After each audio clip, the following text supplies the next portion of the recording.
Le marché marocain a connu ces derniers temps des augmentations de prix récurrentes sur plusieurs produits, situation à laquelle certains défenseurs des droits du consommateur ont réagi.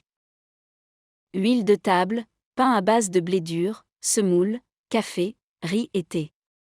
La flambée des prix de plusieurs articles s'est considérablement accrue récemment, courbant sous son poids les foyers marocains, les plus vulnérables surtout, et affectant gravement leur pouvoir d'achat déjà déstabilisé par la crise liée au Covid-19.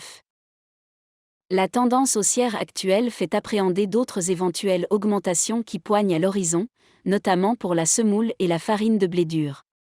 Après la sortie de la Fédération nationale des associations du consommateur, FNAC, le président de la Fédération marocaine des droits du consommateur, FMDC, Bouaza Kerati, est venu affirmer que les augmentations sont excessives, même si la hausse des prix des matières premières à l'international est un fait, ajoutant que, à l'exception de l'huile de table, les autres articles n'ont aucune raison objective de se voir appliquer des hausses, surtout avec les marges actuellement pratiquées.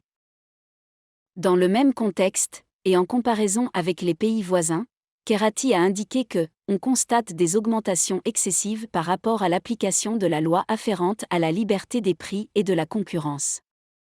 En outre, la FMDC souligne une baisse de la qualité des produits ainsi que de la diminution de leur poids, notamment le thé et le café, ce qui remet en question l'honnêteté qui caractérise les pratiques commerciales adoptées.